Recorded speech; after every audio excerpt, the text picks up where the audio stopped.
Elle avait tout essayé.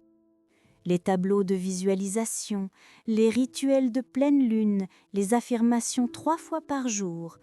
Elle a écrit ses intentions à l'encre dorée, a tenu des journaux de gratitude chaque matin et a même mémorisé les méthodes de scripting d'une demi-douzaine de coachs en manifestation.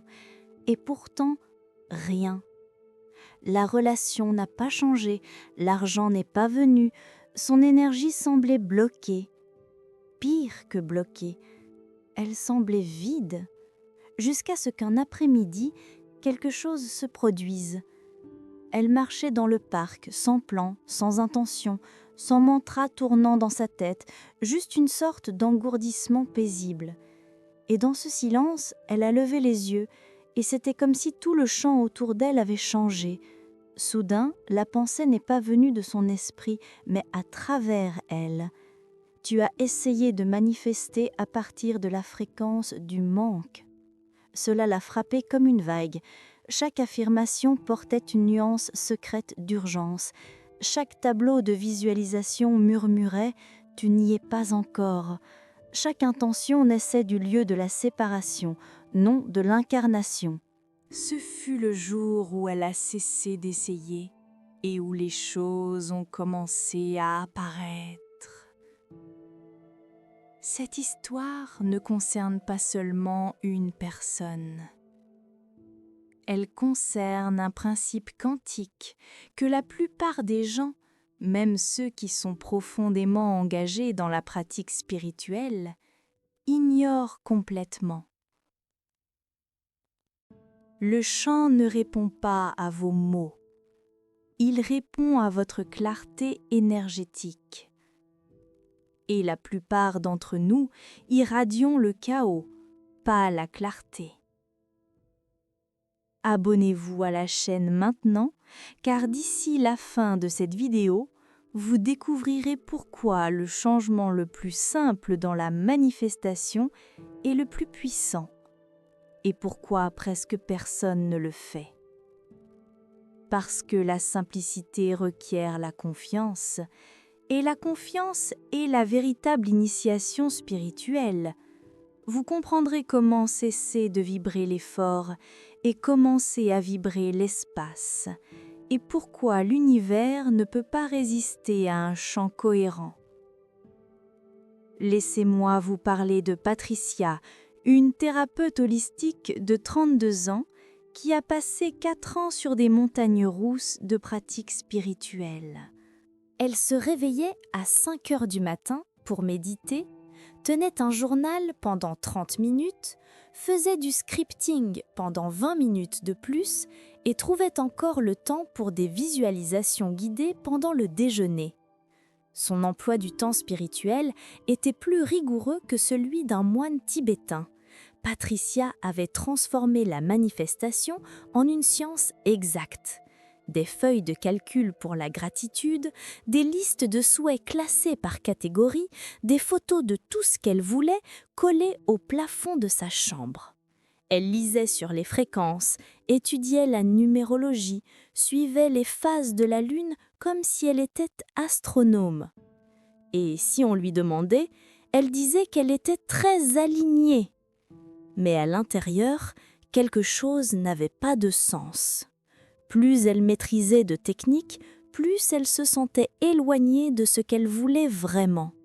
C'était comme si tout cet effort créait une barrière invisible entre elle et ses désirs, jusqu'à cet après-midi au parc où une révélation l'a frappée comme un éclair. Je ne suis pas en train de manifester, j'essaye de prouver à l'univers que je le mérite. Cette nuit-là, Patricia a eu un effondrement émotionnel qui a tout changé. Pleurant sur le sol de la salle de bain, elle a crié à l'univers « J'abandonne, je ne sais plus quoi faire ». Et dans le silence qui a suivi, une paix étrange l'a enveloppée. Pour la première fois depuis des années, elle n'a ressenti le besoin de rien faire, de rien prouver, de rien conquérir. C'est dans cet état de reddition totale qu'elle a réalisé, Elle avait passé des années à se demander comment faire pour que ça marche, alors que la vraie question était « Pourquoi est-ce que je rends cela si compliqué ?» Commentez « Je complique trop » si vous vous êtes déjà surpris à transformer la manifestation en une liste interminable de tâches spirituelles, perdant complètement l'essence du processus. Pourquoi la simplicité fonctionne-t-elle dans le champ quantique? Et pourquoi la plupart des gens y résistent-ils inconsciemment? Parce que la plupart des gens ne veulent pas vraiment l'alignement, ils veulent le contrôle. Et le contrôle est l'opposé de l'alignement. En mécanique quantique, la réalité ne préexiste pas sous une forme fixe. Elle existe sous forme de probabilité, de possibilité, jusqu'à ce que quelque chose fasse s'effondrer la fonction d'onde. Ce quelque chose, c'est la conscience, l'observateur, vous. Mais voici ce qui est souvent oublié. Ce n'est pas seulement l'intention qui fait s'effondrer l'onde, c'est l'état de cohérence qui la sous-tend. Imaginez que vous essayez de régler une radio sur une fréquence spécifique. Vous tournez le bouton, mais au lieu de vous verrouiller sur un signal, votre main ne cesse de changer de station. Des grésillements, une demi-chanson, des interférences. C'est ce que la plupart des gens font sur le plan vibratoire. Ils demandent la clarté à l'univers tout en transmettant la confusion. Ils veulent l'amour tout en vibrant l'indignité. Ils veulent de l'argent tout en craignant le manque. Ils veulent la paix tout en suranalysant les résultats. Il existe un concept en physique quantique connu sous le nom de décohérence quantique. Il fait référence à la perte de cohérence dans un système quantique lorsqu'il s'intrique avec trop de variables externes et perd son état unifié, unique. Appliquez maintenant cela spirituellement. Vous êtes un système quantique, votre énergie, votre champ, votre état émotionnel. Mais lorsque vous vous intriquez avec le doute, la comparaison, la suranalyse, la validation externe, vous perdez la cohérence. Mais voici ce que la plupart des gens ne réalisent pas à propos de cette transformation. Il y a un moment spécifique où quelque chose de paradoxal se produit. Lorsque vous cessez enfin d'essayer de contrôler le résultat, votre subconscient panique. Il interprète la simplicité comme un abandon, la rendition comme un renoncement, la paix comme un risque. Et c'est là que se produit ce que j'appelle la résistance à la facilité. Votre système nerveux, dépendant de la complexité, crée une turbulence interne pour vous ramener au schéma familier d'effort et de lutte. La plupart des gens ne comprennent pas que cette résistance n'est pas le signe qu'ils font quelque chose de mal, c'est la preuve qu'ils font quelque chose de révolutionnairement juste. David Bohm, pionnier de la théorie quantique, a décrit l'univers non pas comme des parties séparées, mais comme un ordre implicite unifié, un champ d'information infini, replié sur lui-même. Vos pensées, vos sentiments et vos fréquences se déploient dans ce champ et reflètent en retour votre réalité. La question devient « Que déployez-vous dans le champ ? La complication ou la cohérence ? Le bruit ou la neutralité ? L'effort ou la clarté énergétique ? » L'Institut HeartMath confirme que la cohérence dans le cœur crée la cohérence dans le champ. Lorsque vous parlez depuis la vibration d'avoir, votre corps commence à s'accorder à cette version de vous. Le docteur Joe Dispenza enseigne que lorsque vous vivez de manière cohérente à partir de la mémoire de votre futur, en vous ancrant émotionnellement dans un état qui sait déjà que c'est fait, cet état émotionnel devient votre signature. Mais voici la connaissance d'initié que peu de maîtres révèlent. Il existe une différence cruciale entre le désir et le vouloir. Le désir naît de l'expansion, le vouloir naît du manque. Le désir dit « ce serait magnifique à expérimenter ». Le vouloir dit « j'ai besoin de ça, sinon je ne vais pas bien ».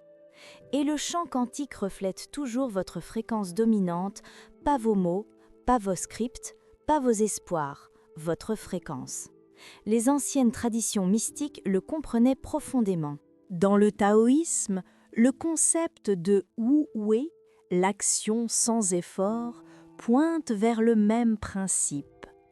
Lao Tzu a enseigné que le sage n'agit pas, mais rien ne reste inaccompli. Dans l'Advaita Vedanta, des maîtres comme Ramana Maharshi parlaient du Saraja Samadhi, l'état naturel où il n'y a ni donneur ni receveur, seulement le flux spontané de la vie. Les soufis connaissaient cela sous le nom de fana, la disparition de l'ego individuel dans la conscience universelle, où la manifestation se produit à travers vous et non par vous. Et dans les textes kabbalistiques, il y a le concept de bitul, l'auto-annulation où vous devenez un vase si clair que la lumière divine s'écoule sans obstacle. Toutes ces traditions pointent vers la même vérité quantique. Lorsque vous retirez les couches de tentative, de force et de contrôle, le signal s'affine, l'émotion se stabilise, l'intention devient pure. Vous cessez d'être quelqu'un qui essaie de manifester et devenez quelqu'un à travers qui la manifestation se produit naturellement. Maintenant, voici ce qui va bouleverser votre perception. Il y a un piège dans lequel la plupart des gens tombent, même quand ils pensent faire tout correctement. C'est l'énergie du vouloir. Vouloir semblait innocent. Cela sonne comme un désir. Cela ressemble à de la passion. Mais dans le champ quantique, il y a une différence profonde entre le désir et le vouloir. Lorsque vous opérez à partir d'un état de vouloir, même avec les meilleures intentions, votre énergie transmet un message constant. Ce n'est pas là, je ne l'ai pas, j'attends encore. Et le champ répond avec congruence. Correct, ce n'est pas là. Mais il y a quelque chose dont on parle rarement dans les cercles de la manifestation. Quelque chose d'inconfortable, mais de libérateur une fois compris. La plupart des gens n'ont pas peur que leur désir ne se manifeste pas. Ils ont peur qu'il se manifeste et que leur identité ne sache pas comment y faire face. C'est ce qui vous maintient à tourner en rond dans la complexité, dans l'activisme spirituel, dans la résistance subconsciente à la simplicité. Parce que la simplicité requiert une chose que votre ego ne peut pas simuler, la reddition. Et la reddition ressemble à la mort pour la partie de vous qui a construit son identité sur l'effort, la réparation, la preuve et la poursuite. Il y a une période spécifique qui varie entre 48 et 96 heures où cette résistance à la simplicité atteint son apogée. Votre système nerveux, dépendant de la complexité, crée ce que j'appelle le syndrome de l'effort fantôme, où vous sabotez inconsciemment les moments de facilité parce qu'ils ne semblent pas mérités ou réels. Mais voici ce que je ne peux pas révéler complètement. Il y a un test spécifique que votre subconscient effectue pendant cette transition. C'est comme s'il disait « Si elle fait vraiment confiance à la simplicité, je vais créer une situation où elle devra choisir entre retourner à l'effort familier ou rester dans la nouvelle fréquence. » Vous vous souvenez de Patricia ? 3 mois après cette nuit de reddition dans la salle de bain, sa vie s'était transformée d'une manière qu'elle n'avait jamais pu forcer pendant 4 ans de pratiques intenses. Le premier « je suis » qu'elle a simplifié a été d'arrêter de dire « Je suis quelqu'un qui travaille pour être prospère » et de commencer à simplement ressentir « Je suis la prospérité en mouvement ». Le changement fut subtil, mais profond. Au lieu de se réveiller avec une liste de 12 pratiques spirituelles, elle se réveillait et se demandait simplement comment la prospérité se réveillerait-elle aujourd'hui. Au lieu de visualiser pendant 45 minutes en essayant de forcer des sentiments d'abondance, elle passait 3 minutes à ressentir une gratitude sincère pour quelque chose qu'elle avait déjà. En 6 semaines, 3 nouveaux clients sont apparus sans qu'elle ne fasse rien d'autre que de changer sa fréquence interne. En 2 mois, elle a rencontré le partenaire de ses rêves, non pas via une application de rencontre ou un événement de réseautage, mais dans la file d'attente d'un supermarché, alors qu'ils étaient tous les deux complètement présents et désarmés. Lorsque vous activez la simplicité quantique de manière cohérente, des bienfaits psychologiques mesurables s'installent. Vos niveaux de cortisol diminuent considérablement parce que vous cessez de vivre dans un état d'urgence constant. La variabilité de votre fréquence cardiaque s'améliore, indiquant une plus grande cohérence entre les systèmes nerveux sympathiques et parasympathiques. Vous développez ce que les chercheurs appellent une résistance à la complexité, la capacité de rester centré même lorsque le monde autour de vous est chaotique. Mais le bienfait le plus profond est neurologique. Lorsque vous cessez de bombarder votre cerveau avec de multiples pratiques et techniques contradictoires, il peut enfin former des voies neuronales cohérentes. Au lieu d'une dispersion mentale, vous développez ce que les neuroscientifiques appellent une concentration du réseau du mode par défaut intégré. Un état où toutes les parties de votre cerveau travaillent en harmonie. Patricia m'a dit quelque chose de révolutionnaire 6 mois plus tard. J'ai réalisé que je ne manifestais pas parce que j'essayais trop. Je manifestais malgré le fait que j'essayais trop. Et quand j'ai finalement arrêté d'interférer avec ma propre magie naturelle, tout ce que j'avais toujours voulu a commencé à couler comme une respiration.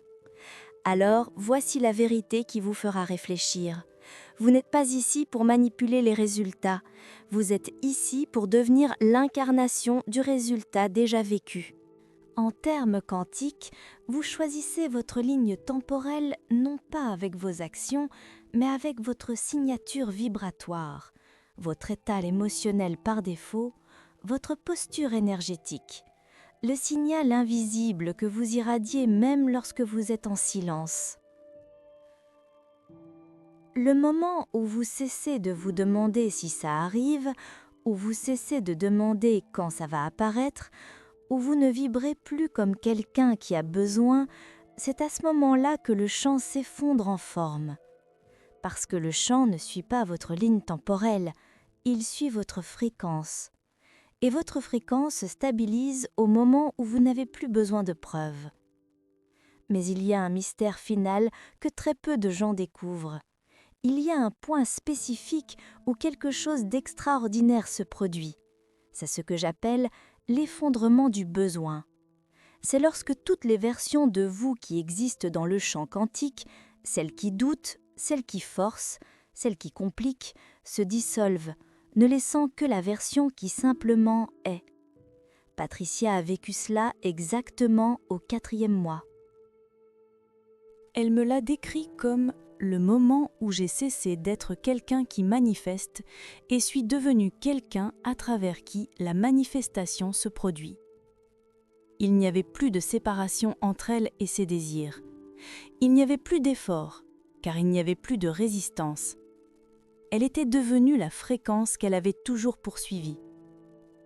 Mais pour arriver à cet état d'effondrement du besoin, il y a une séquence spécifique de reddition interne qui doit se produire.